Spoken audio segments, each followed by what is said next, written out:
And when people talk about stress, they're like, well, I don't feel stressed because I'm not getting attacked by a bear and I'm not. And I think most people are not aware of how much they control around the way they feel, how their physiology interfaces with this ever more confusing environment. It's a great tool for the right person for the right thing, but it's not a panacea for well-being. Yes. Welcome to the Restorative Force podcast, where we believe that it should feel good to be human. Modern life is fast-paced and often unforgiving. It stresses our minds, bodies, and the planet more than it needs to. So through conversations and ideas, our aim is to uncover the roadmap for shifting unsustainable cultures at pace for both personal and planetary well-being. So take a deep breath and join me, Hannah Pang, as we explore the path towards restoration and regeneration for ourselves and the world around us. Welcome to another episode of the Restorative Force podcast. My name's Hannah Pang, and today I'm joined by Ollie Patrick. Ollie is a physiologist and health assessment expert. Having established the physiology team at Nuffield Health, he then co-founded the world's most advanced health assessment on London's infamous Harley Street. He now runs Future Practice, providing well-being training into the fitness sector, and is the clinical director to luxury well-being business Pillar Wellbeing. He's also the director of well-being at a medical business, Lattice Health. He consults to organizations globally on well-being strategy, including for Nike, HSBC, the League Managers Association, and UK Coaching. Ollie, thanks so much for joining me today. It's an absolute pleasure. We made it through the intro. That's too long. It's too long. I need to trim that down. Someone else wrote that before I sound like an absolute egotist. Well, let's hand it over to you. Dive into your background. Let's hear the story from your side of things. Well, it's I suppose everything I do, and it sounds like a lot there, is trying to do a similar thing, which is help people manage their physiology. And people are their physiology. They may not realize they are, but their ability to think, their ability to move, to digest, to resist infection, all comes down to the strength of our underlying physiology. And my background has been really about how I can measure markers of that physiology and then influence it in the most effective way possible. And that really started with the measurement of physiology in the traditional sort of health screening domain to try and find it when the body's going wrong. Right. Can I find that before it's gone too far wrong? And that meant working in a multidisciplinary team with doctors and nurses and physiotherapists, trying to catch people, moving from not working great to working really badly. Right.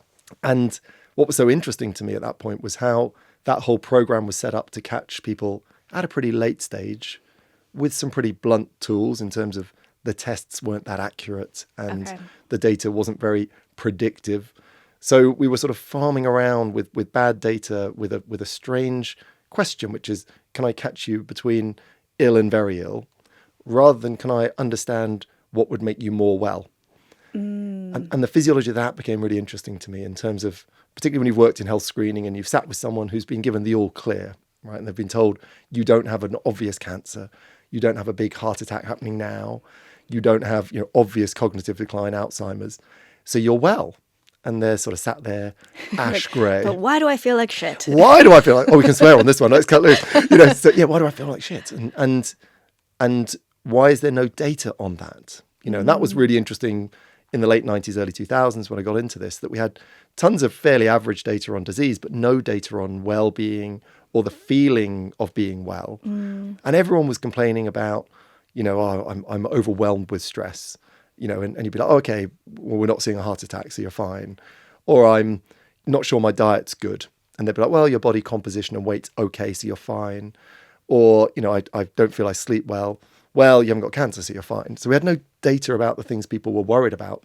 And that became a really interesting point of mine to say, how do we quantify physiology, not just from a disease perspective, but from an optimal performance perspective?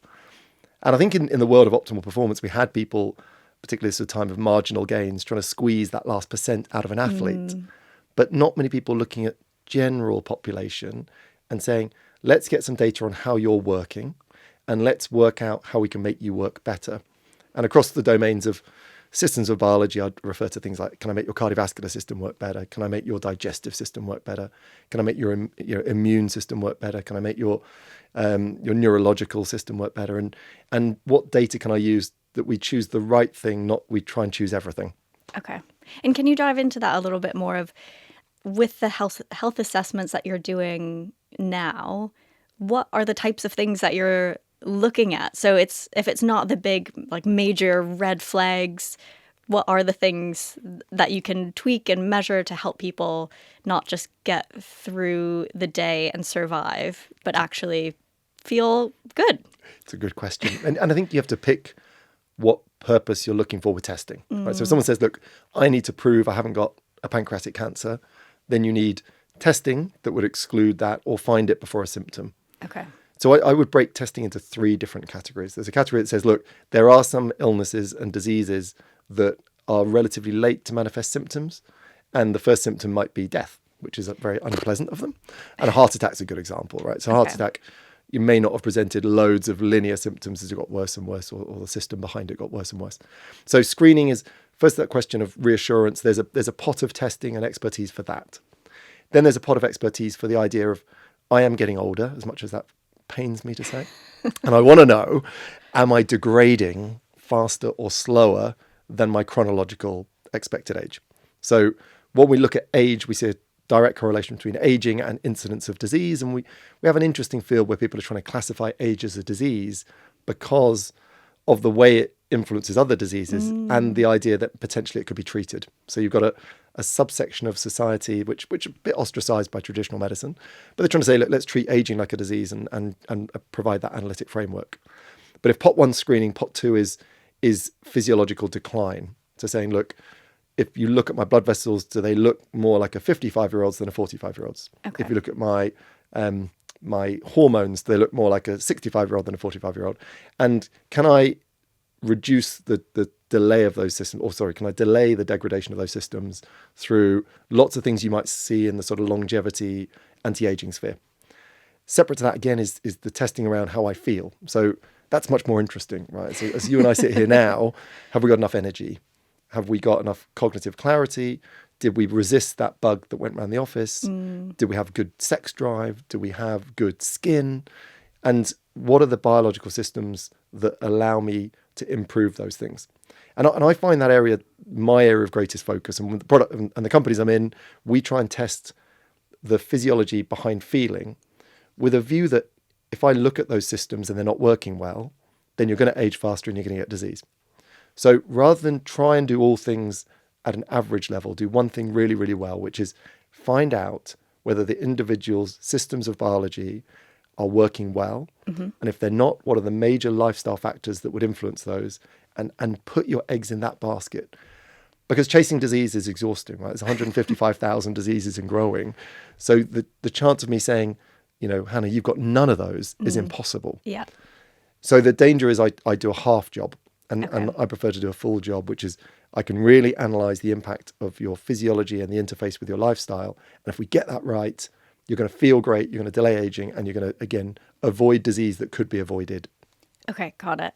And have you seen patterns? What have you noticed in terms of the main causes of people to feel unwell, or the causes of degrading these systems faster than they should be degrading? That's such a good question. I think the commonality in all the testing over the sort of 25 years I've done it was you generally find dysfunction where you find an absence of physiological recovery. And what we have to understand is the human is a battery to a degree. We expend energy, but we must then recoup it. And we have various mechanisms of recouping energy, of which sleep is a major one, the major one. But we have other systems through which we recoup energy. And I think you and I were talking off air about the change in the modern environment. But the modern environment is counterintuitive to good restoration and recovery, because what is telling me to down tools? What is telling me to disengage? What is allowing me to switch off? And when we look at physiology, we can see clear patterns where individuals, we call it the autonomic nervous system, the nervous system that runs the inside of them, is perpetually ready for some kind of threat. Yes. And in that perpetual readiness, we see an absence of quality energy restoration. We're always on high alert. We're never in a rest state. Never in a rest state. And you can measure that. So if you look at the physiology of that person, you'll find in their brain that they've got a sort of prevalence of the brain waves scanning for the next danger. So we call that hypervigilance. So the more I think something bad's going to happen, the more I look for something bad to happen. The more things I see that create an anticipatory response, the more my digestive system shuts down and my muscles fire up and my glucose levels rise and my anti-inflammatory mechanisms turn off.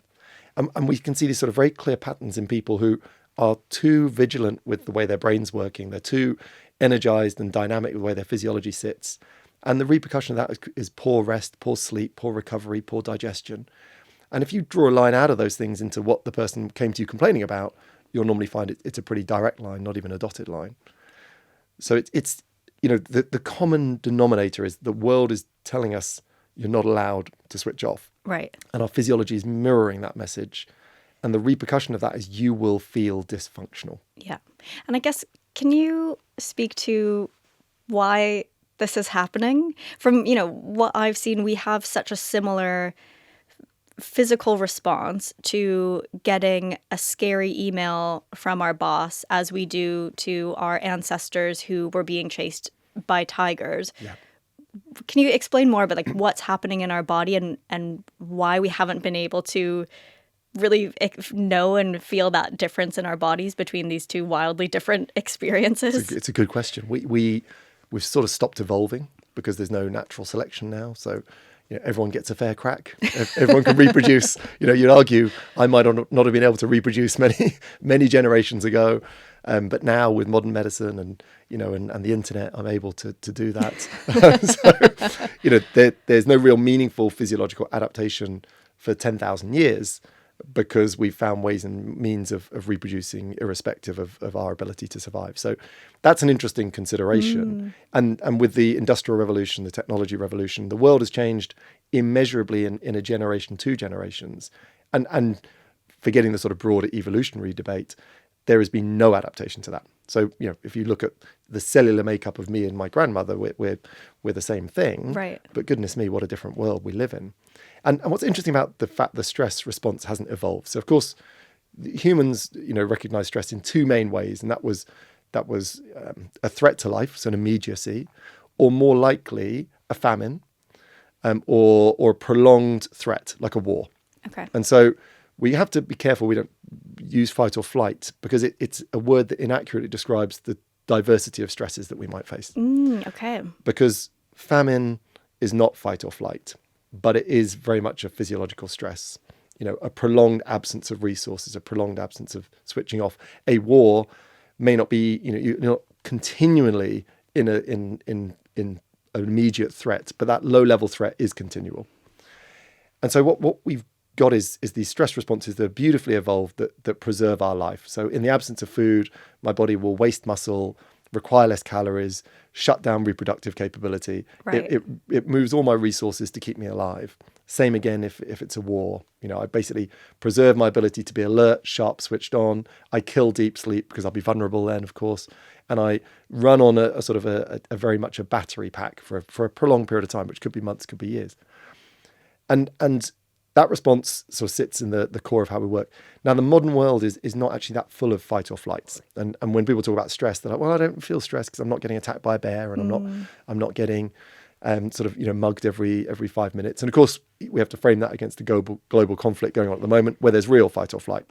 But if we take your average UK citizen who's not facing those challenges, then you'd say, well, there's not much fight or flight, but there is very little signature that the war is over. There's very little signature that the famine is past.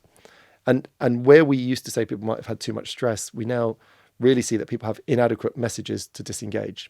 And when I first started measuring stress, you can quantify lots of these markers. I found people weren't excessively stressed, but they were inadequately recovered. Wow. And the byproduct of that is exactly the same. Fascinating. Wow. Tell my wife that. So can you explain that a little bit more of the recovery side of things? What does that look like? What did that look like for our ancestors from an evolutionary perspective? And how does that also then, what does that mean for us today? I suppose, for me to be truly into a state of physiological recovery, there needs to be no threat. That's a simple basis, or there's no immediacy of threat. And my body would view threat and arousal as very much the same thing. That's an important phrase in the fact that that when I look at the physiology of someone watching a Netflix thriller series, it will look like the physiology of someone who's walking through a suspicious corridor down a back alley of New York. Interesting. It's me throwing stones at New York here. Could be any major city globally. So if my body anticipates something may happen, my physiology prepares for that, and it doesn't know whether I'm in a real situation or a hypothetical situation. It's the same. So in previous times, threat was fairly obvious or absent. There was a lion outside. There's not a lion outside. And once you'd taken the relative safety measures, you would disengage. Now, the modern world is so full of arousal that we're losing that ability to believe there's no lion outside. And from a physiological point of view, speaking technically, that would be I'm unable to go into this state called parasympathetic tone, which is where my body is able to restore energy, promote digestion, regulate my immune system. And if I'm meant to spend maybe 30% of 24 hours with that nervous system dominating my physiology, where I've measured people over 20 years, we might find 1 or 2% of their 24 hours spent in that recovery nervous system state. That does not sound like enough. It's so not enough. And of course, in that state, we see promotion of digestion. So we see, again, there's many factors in play, nothing single point solution, single point problem. But we would see then it's more likely that person's going to have digestive discomfort. If that nervous system's involved in energy restoration, it's more likely that person would crave caffeine, would crave activities and stimulants that create arousal to backfill low energy. If that person is unable to go into that level of recovery, it's unlikely they'll go into deep sleep. And that's on the same basis that I didn't sleep well when my wife had twins, because I'm lying awake listening for them crying. Right? I'm not lying awake, but I'm lying in light sleep because I'm anticipating that they stop breathing. Right. Because that's what you do. And they didn't, thankfully. But equally, if someone tried to break into my house, I wouldn't sleep well because I won't let myself go to deep sleep, because in that place I'm vulnerable. If I've got to fly 5 o'clock tomorrow morning and my alarm's going off at 3 o'clock, I'll wake up before it because I won't let myself go to deep sleep. Now that's no different to me running end-to-end meetings, continual blue light, watching Netflix before I go to bed, misuse of caffeine, misuse of alcohol. The physiology of that keeps me in that light sleep, semi-engaged fashion. And it's the absence of being able to believe there's no threat that kills the biological systems behind it. Wow. So that's a real problem. So our world, our days, how we work, the cities that we live in, expectations of always having to be on, as you say, the constant blue light from screens all around us all the time is forcing us to not be able to actually do what our body needs to do and be able to properly recover. 100%. So, that it is no one's commercial interest for you to go into quality physiological recovery, because I'll tell you what you're not doing when you're in physiological recovery. Spending money, yeah. Right? Or being productive, or, creating value for someone else to be making money. Potentially. And the caveat of that is, of course, creativity comes from being able to be in that state where, if you have a real creative job, it comes in the still. It comes in the moments where you're not cluttered. Yeah. And that might be a physical environment, but certainly a cognitive environment for many, and no rule fits everyone. But I think, the great challenge of this is, and the Netflix CEO, I think, said, I declare war on sleep.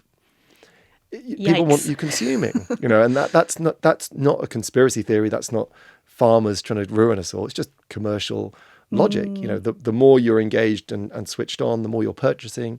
It's a commercial marketplace. It's no one's job for you to be healthier. That's a really important piece of information. And you'd say, well, government has a remit to create a preventative agenda. Its view of prevention is catching disease before it manifests, not building a physiology that never becomes dysfunctional. And because it can't evidence that. So I live in a world where people can't put a pound of value against the pound of effort because it never manifested. Right. So you have to, again, if you look at corporates, you have to talk about productivity and efficiency rather than absenteeism. Yeah. It's only about what you can measure rather than not being able to measure it in the first place because it never happened. Exactly right. So, if I stop something happening, prove it. So that creates a problem. But no one has a singular responsibility for you to be healthier. There are people whose responsibility it is to bring you from dysfunctional back to non-dysfunctional. But beyond that, it's down to the individual to curate their lifestyle strategy, their actions and behaviors in the areas that significantly affect their physiology. And all of those messages are biased.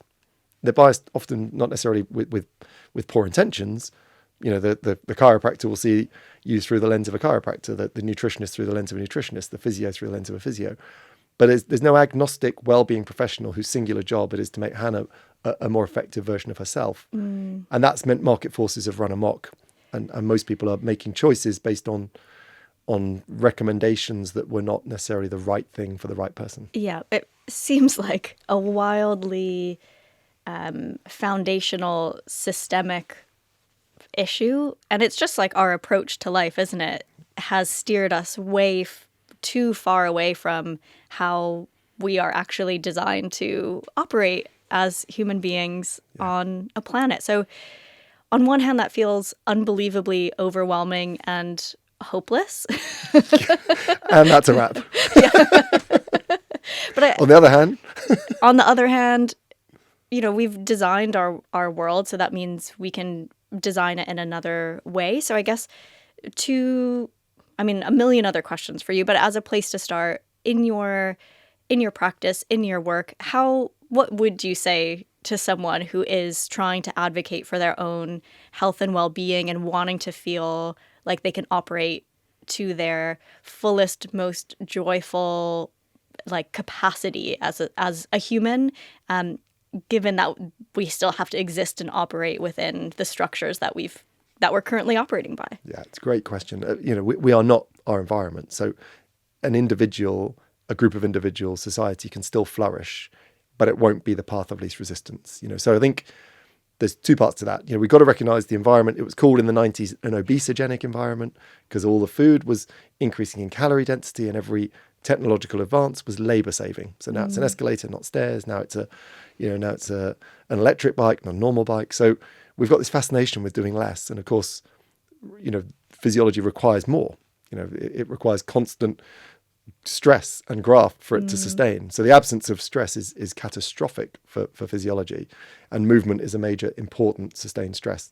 So obesogenic environment, then we've got this new phrase coming in, anxiogenic environment, which is everything's trying to make me anxious, 24-hour news. We were never designed to deal with a global daily news landscape. Yes. I've got in my immediate circle my family, and then my extended family, then my friendship group. There's enough going on there to sink most people. Then I've got my professional career, and then I've got my local community, and then you add in the fact that I'm grieving for children I never met, and I am, and that I'm nervous about what happens next for reasons that are valid. But was I ever designed to deal with that? Of course I wasn't. So there comes a point where the environment is counterintuitive to being well, but the individual can still be well in that environment. But where I believe that has to be is you must then know it must be conscious and informed choices. Okay. Yeah, and I think most people are not aware of how much they control around the way they feel, how their physiology interfaces with this ever more confusing environment. But if we understand the right tools to deploy at the right time, there's never been a better opportunity to be well. Love that. Never. We've never known more about how we work. We've never known more about the synergy of purpose with community and emotional relationships, with growth and development. And we know what breaks down our body and we know what builds our body up. But we know that. So the execution of that has become muddied by people, again, selling my solution will solve you. And where I'm consistent across all the companies is trying to get people to say, working on your strength is not the way to promote well-being.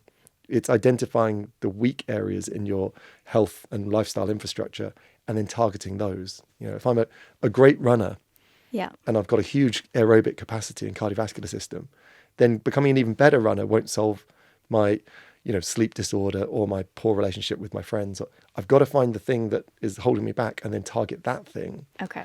Not believe that the fitter I get from running, the more likely I am to deal with everything. Yeah. It doesn't work like that. Okay. The hope is coming back. Good. We will end with hope. I promise you. It's all dystopian and murky, but it's real. But there has never been a better chance to be well. Love that. So you spoke about how important stress actually is, and we've also just talked about how harmful stress can be. Can you dive into that a little bit more? What is good stress? What's bad stress? Yeah, or helpful stress and unhelpful stress? And most stress is helpful. Stress or pressure is critical to growth. So there's a well-known curve called the inverted U hypothesis of pressure performance, which is a fancy way of saying stress is vital to feeling good until it's too much, and then it's hugely important in feeling bad. So a life without stress, and I know people sometimes will be overwhelmed and feel like it's all too much, and they'll just picture, sitting on an Icelandic fjord. Do you have fjords in Iceland? Sounds reasonable. Sure. Or yeah. Norway. Yeah, it could be somewhere. Yeah, Scandi. Scandi just Fjords. turning off. Yeah. Yes. But somewhere where there's a real absence of pressures and demands, and that seems idyllic. And then you'll know this from people who made their bank and retired early. 3 weeks later, they're like, right, what am I doing now? Yeah, Because on to the next. Because the absence of pressure is not the goal in life. And when there's inadequate pressures to optimize performance, we call that hypostress. Okay. Or the drone zone, which is, I've got nothing to do, nowhere to be, and that floating, and it's totally energy draining. It's not a state to aim for; it's a state to avoid actively. So pressure, as it rises, increases performance, and we know that certainly from sports performance. I won't break a world record in my back garden, yes, but I might break it, at the Olympic Stadium with 80,000 people cheering my name, and there's a fantasy. So that why do world records get broken at Olympics? Because the pressure is the greatest, and so the performance will match that. But some people choke, and that's when the pressures upon that individual were greater than their ability to cope, and the stress went from positive to negative. And that phrase is generally called distress. And there's a bit in between, but I'll come back to it. So hypostress, the absence of pressure, we don't want that. Excessive pressure, so when pressures overwhelm my ability to cope, that becomes negative stress or distress. What we're all aiming for is not too little, not too much, but just right. And just right's a blend between what we call when my pressures upon me match my ability to cope. And let's frame that as well. That's my emotional regulation, as in how do I feel about the way I feel. That's my mental strategies, my delegation, my offsetting of things. That's also my physiological reaction. Okay. So when big things happen, can I breathe it away? Do I turn to alcohol? Do I turn to chamomile tea? Do I do a high intensity interval class, or do I do a yoga class? So there's a huge layer of physiological intervention that means I won't get as affected by stress. I'll park that for a second. Okay. I know you want to go there. Let's go there. So really, there's a point where my coping isn't just one thing. It's my infrastructure, cognitive, emotional, and physical. Okay. But when the pressures upon me overwhelm me, in a short period, that's growth. Yeah, right. So we grow by being given stuff we can't quite do, but we hope that prolonged nature of exposure is not so deep and so long that I don't have time to adapt to it. So you should have imposter syndrome, because it means you've taken something you can't quite do, and then fairly soon afterwards you'll be confident you can, and then you should have imposter syndrome again.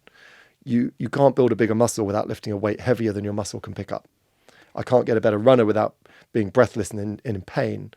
Through overwhelming my current infrastructure, mental, physical, I create a trigger for it to grow stronger. And we're the only machine in the world that the more you give it, the more it can do. I do that to my lawnmower at home, it dies. I give it to my Hoover, it dies. But you give it to a human, it grows. And that's at every age and stage. So the idea of no stress being the goal is so absent. So we're looking for that sweet spot between periodic bursts of excessive stress, what we call hyperstress, growth and development. But if we get prolonged exposure to pressures that overwhelm us, we will move into distress. And that's a very clear physiological pathway of dysfunction. Okay. Can you speak to, I guess, more like mental cognitive stress? I totally hear your examples from a physical perspective, but I'm just thinking, again, we're sitting in the middle of London, so much is going on, people are in offices doing amazing work, stressful work. Yeah. What does that healthy stress window look like from a mental perspective? Yeah, pretty similar in terms of you need those pressures. Most people will know that when they're given something they can't quite do, it's overwhelming. Now, we those mental stresses will become physical, and those physical stresses will manifest mentally.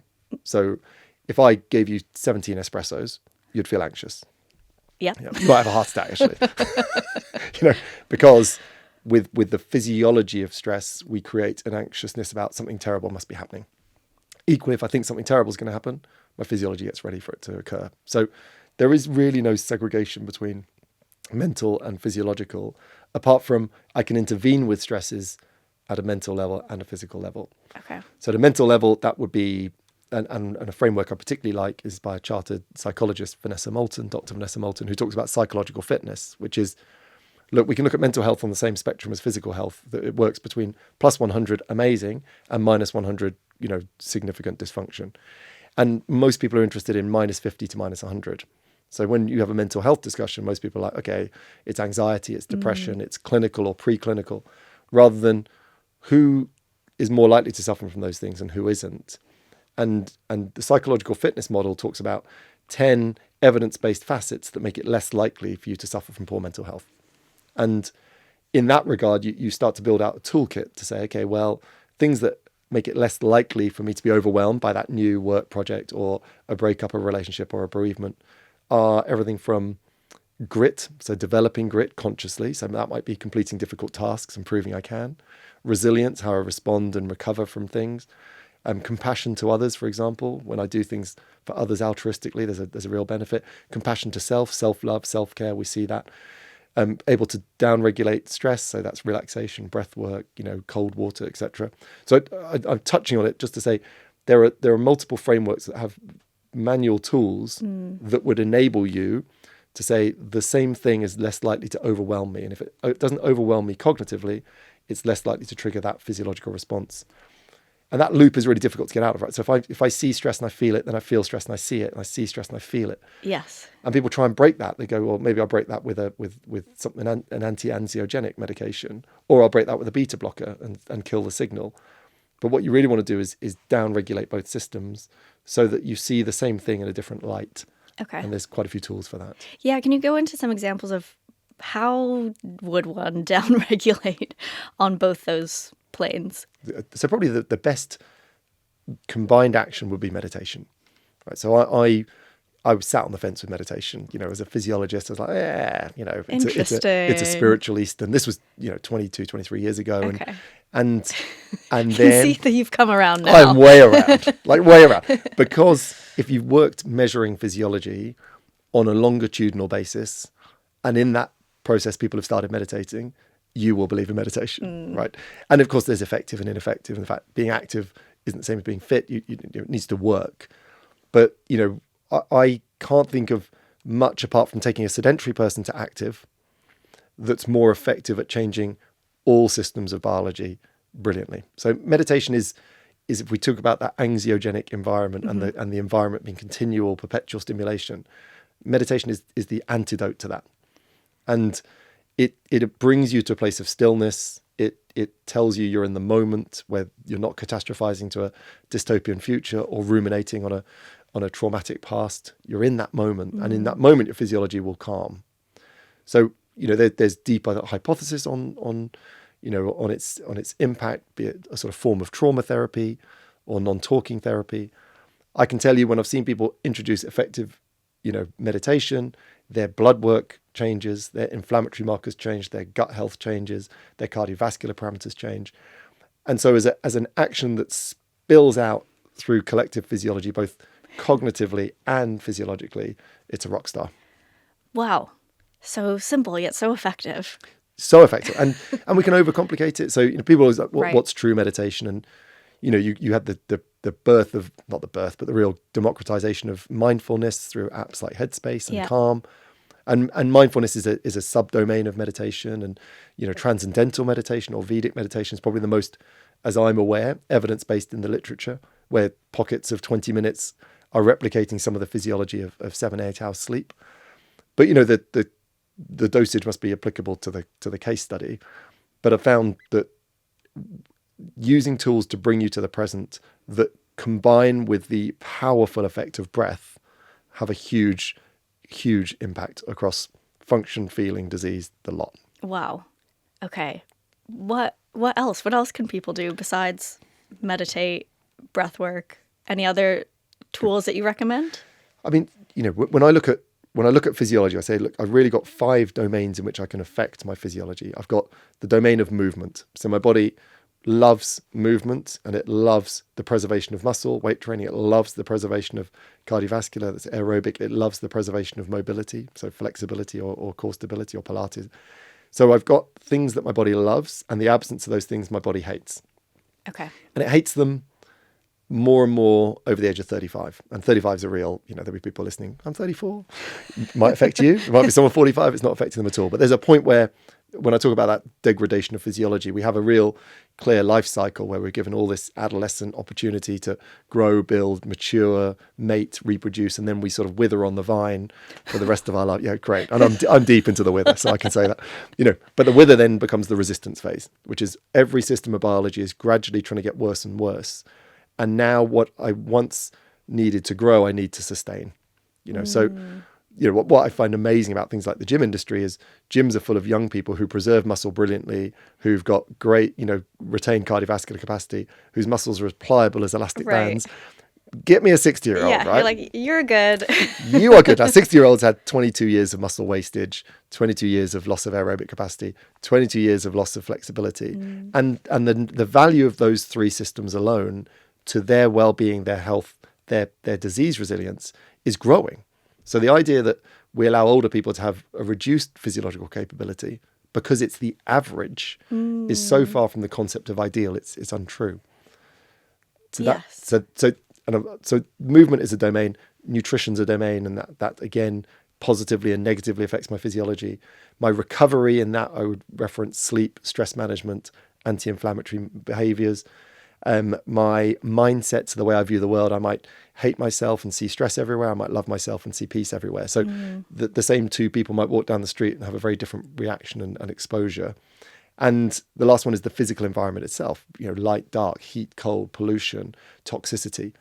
And through those 5 domains, I can influence my physiology positively or negatively. And some people have to work harder because they got given some crappy genes from their parents. And I'm not blaming mine for anything. And I'm not talking about, blue genes. I'm talking about your genetic material. Yeah. I got some very crappy genes from my parents. But, the fundamentals of my genetic material plus my lifestyle equals the expression. Okay. And for some people, they have to work harder in those 5 domains: movement, nutrition, recovery, mindset, and environment. And others have to work less hard. And that's why you see a report saying, oh, Gladys smoked till she was 100. Yeah, she had a rock star genetic capability to break down cigarette smoke. And, Bobby got, lung cancer from passive smoking in the back of his parents' car age 17. He had a terrible genetic capability. The environment is mediated through our genetics. There's no doubt about that. So you can pick out of each of those 5 big swinging actions. Yeah. But the big action that will make a difference is picking the domain you're weakest in and what is the most prevalent action in that domain. So if I've got someone who's really good at movement, really good at sleeping, meditating, etc., but their diet is so nutrient poor, then for them the action is more diverse plant-based foods. Right. If I've got someone who's incredible with their lifestyle but hates themselves or has a really poor self-worth, then they need to work on loving themselves and building it up. If you take someone who lives the perfect life but they live next to a smelting plant in 24 hours sunlight, under a flight path, that you want them to move. So that's the limiting factor approach. Okay. That I can't say that action is the right action. I have to correct the inadequate system of biology through the most meaningful action in that system. Right. Got it. That all makes sense, and also feels like, going back to what you said previously, sounds hard to do the stuff that you don't want to do or are not already good at. There's a lot of resistance there. Yeah. And as you were saying, so much of how our world and society is set up is for us to have the path of least resistance, which is kind of counter to actually what we need as people in order to be healthy and strong and live a long, happy life. Yes. Tricky. And we therefore have to find very human incentives, that well-being isn't an outcome. It's a series of habits that enable you to achieve your goal. So I think that the great challenge is the idea that people just intrinsically get this and will be motivated. And, if it's the path of least resistance, it's effort, right? So if I'm going to get up early on a Wednesday morning, it needs to be a very good reason for me to do so. So I think we can use performance, aesthetics, how I look, how I feel, be it business performance, as a really strong mediator of some of those difficult habits. But if you are going to be well and you're not blessed with, the rock star genes of all time, you will need sustained movement habits. You will need some nutritional framework. You will need to have prioritized some degree of recovery. You'll need to think about the way you think, or frame it, and you need to be conscious of your environment. Now, how hard you have to work across those will depend on the very starting question, which is how you feel now. So what I don't like with well-being is defining someone's lack of well-being by the absence of these behaviors. So I don't turn up at a party and go, "Oh, do you meditate?" Because I don't get invited to parties anymore. Because I used to say that. I don't care what someone does or doesn't do, but if they tell me they don't feel the way they want to feel, then we can leverage lifestyle as a weapon then. Okay. So I think the idea that we cast a feeling onto everyone of everyone must feel anxiogenic or everyone must feel terrible, that isn't the case. But if you feel less like yourself than you did years ago, if you're feeling your vivacity and vitality draining away, then there's a huge number of things that you can do by adding them in one at a time, but find the area of your lifestyle you're weakest in and the biggest action in that area. Yeah. But, a life lived pretty naturally in terms of I move quite a lot every day and stand, and I eat food that's relatively grown in my region, and I eat it slowly without sort of inhaling it, and I go to bed when it's dark and I wake up when it's light, and I haven't got any reason to think the worst of people all the time, and I live in nature. That person's amazing. You could sell that as a retreat, right? So yeah. £10,000 people a week. do, yeah. Yeah, I mean, there's an amazing retreat we used to send people on where it's sort of, 10 grand a week to sit in a glass box and eat stale bread. And people felt amazing because they disconnected. Yes. They were in nature. They were chewing, and there was low level physical activity. So the key is we don't need to go back to farming and living in fields, but we do have to recognize that if we don't feel the way we want to feel, we need to bring back some things we used to do and down regulate some of the things that we're being ushered towards and maybe without our conscious concern. Yeah. It's interesting, like, how do we bring elements of retreat back towards the things that we feel like we need to escape from? And I find that to be quite challenging of how do we make our lives, how do we build up our lives in a way that we feel like we don't need a vacation from it, or we don't need to go on a retreat to have the space and the environment to be able to recover. And especially you do some work and some consulting with some big corporates who, as we've discussed, they're kind of perpetuating a lot of these big systemic issues that we're talking about. How do you work with massive organizations like that? I know I've seen a lot of corporates start their well-being program, and it's okay, we'll pay for your meditation app, or we'll start giving you some yoga classes, but then they don't deal with the really strict KPIs that everyone has to be hitting, the unsustainable expectations of people, just the severe amounts of pressure that feel outside of that positive window of stress. How are you advising those types of places and organizations and work cultures to actually truly support the well-being of the people who work within them and are keeping them alive as corporates as well? Yeah, it's tricky. It's tricky because yes, I bet. what people think well-being is not what well-being is in a corporate environment. Yeah. So, buying everyone Headspace or a gym membership means the people who meditate get it for free and the people who go to the gym get it for free. But, the people who need it are no more likely to take it up. And, and of course, it's symptom management at best, and the wrong people are taking the medication. So the whole thing's, chaotically upside down. It was a good time to get a digital app in, around COVID. Right. And you'd have done well with that probably. But corporate wellbeing is a fascinating beast because you have to start with, it has to be a commercial incentive to the organization. So going in and going, it's the right thing to do, wins you a year one, but it won't get you year 2, 3, 4, because you have to look at what's the financial pain point of the organization. Is it attraction of talent? Then what glossy thing do they want from a well-being point of view? Is it retention of talent? What are people leaving for and requesting? Is it absenteeism? What's the cause of absenteeism? Is it productivity? So you've got to start with what would be a meaningful outcome metric for them. And then, of course, it goes past the interventions to the culture. And the culture is the sum of the things that you do daily, and really that great challenge is big organizations don't necessarily have a clear operating rhythm, but the operating rhythm is dysfunctional. And by that, I mean, you know, the relationship with meetings, the relationship with timelines, expectations. Yeah. And, you know, like I say, if you live the best lifestyle in the world, but you're next to a smelting plant and under a flight path, you'll get ill. I can give you detoxification things and sun cream, but, you know, it's going to get you at some point. And let's be clear, some organizations are happy internally with churn and burn if the churn fits within an economic, you know, valid window.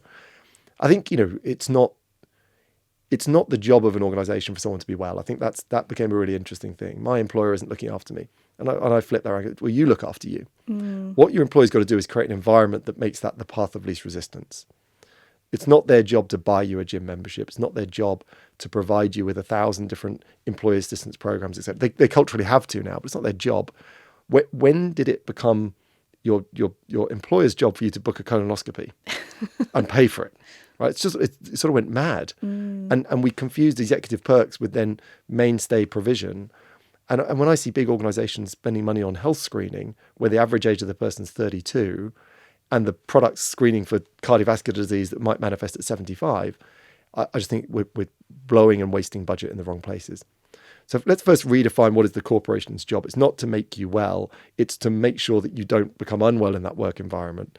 And that would be much more around the working environment than the provision of glittery bits and bobs.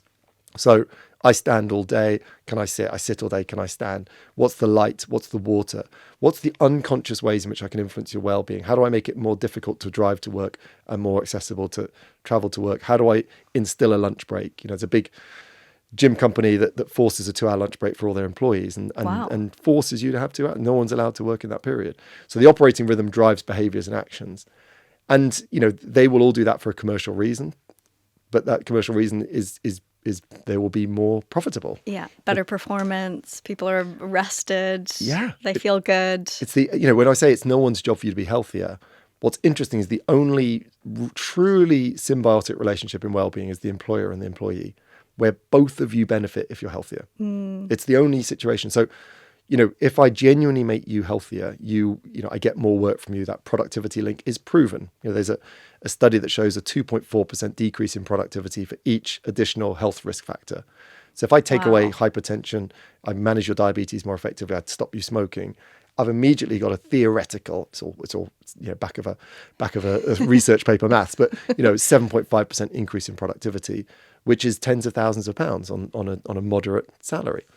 So this idea that this is a sort of a thing to do is so far removed from the real validity of it, which is if I make you more effective as a human being, we both win.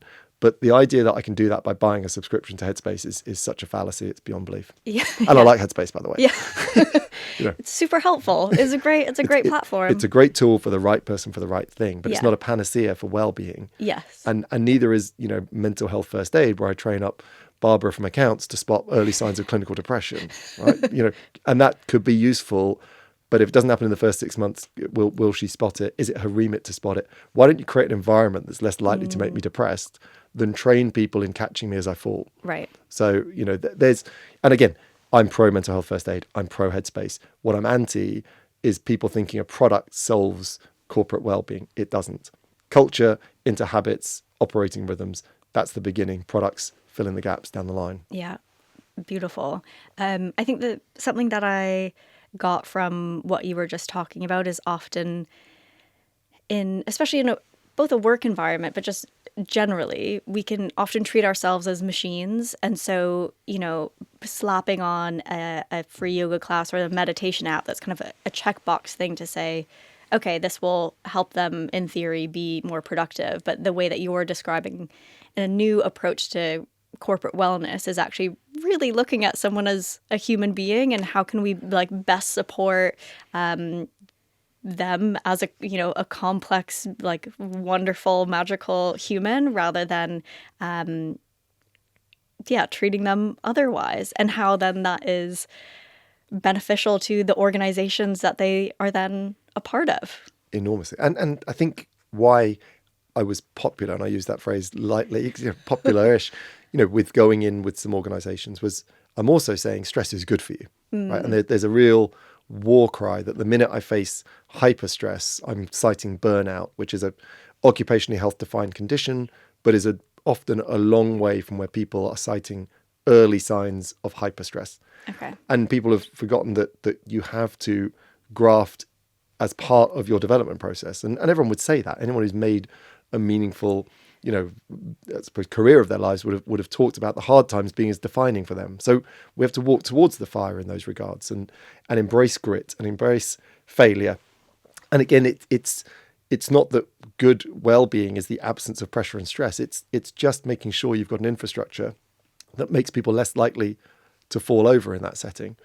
So I think there's a generational piece here in terms of what we're asking for a lot of people, which is absent from the baby boomers and the millennials, was identifying self-care in the fact that, we used to do medicals and the person would come in, you'd be like, how long have you had that, that rash? And they'd be like, 3 years. Yeah.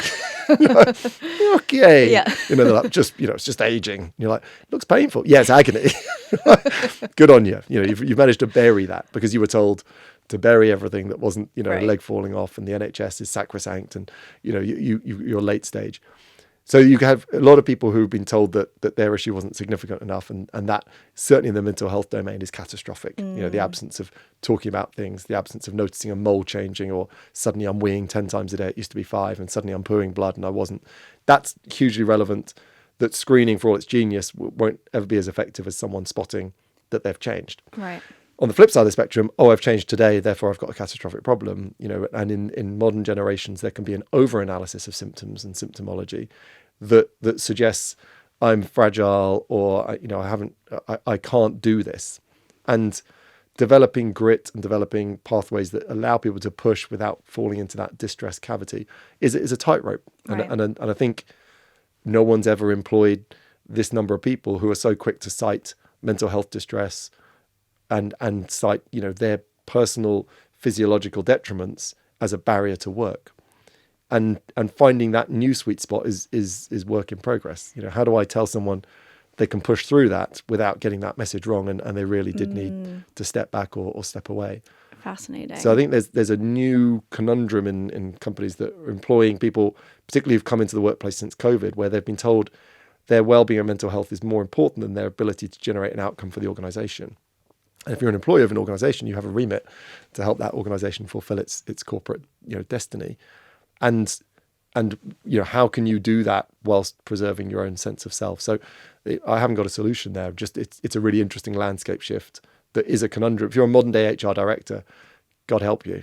Honestly, you're a doctor, psychologist, procurement. You're a middle person between the board's direction and the people what they're telling you. So I send it. My last prayer of the day goes to the HR profession because it's tough. Totally. And I hadn't really thought about it in that way, because it is a growing topic, mental health, especially in the workplace. Burnout is obviously a huge issue, but how do you find that, as you say, that sweet spot between helpful stress and pressure for the individual growth and development, as well as your contribution to an organization that you've agreed to work with, and when has it gone too far, and finding that middle ground. So we said we would end on a hopeful note. So what is making you optimistic about the future of wellness and our ability and capacity to be well?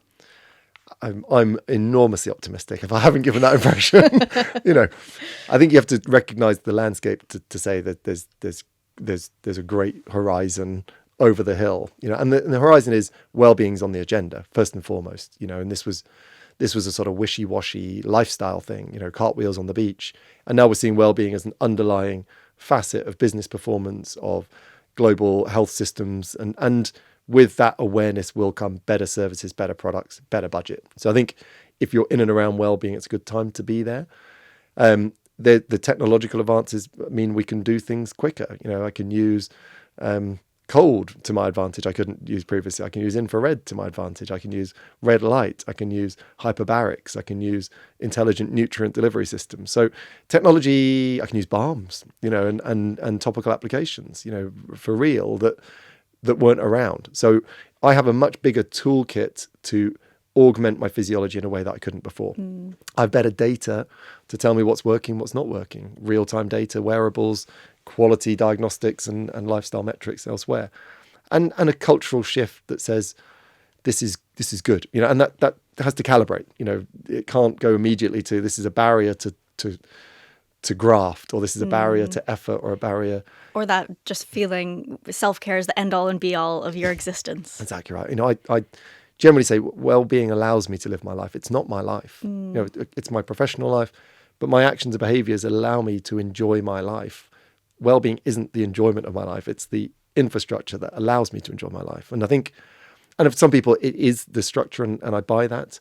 But selling that to non-engaged people is disengaging.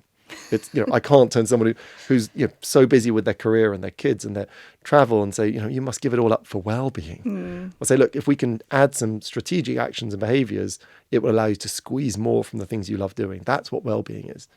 And of course, the byproduct of that is reduced aging and less likelihood of some key diseases. So I think awareness, budget, technology, there's so many wonderful things happening that I'm optimistic. Excellent. Love to hear it. This has been an absolutely fascinating conversation. Thank you so much for joining me. If people also felt it was fascinating and want to learn more about yourself and what you're doing, where can they find you? It's a good question. Where am I? My social media presence is limited.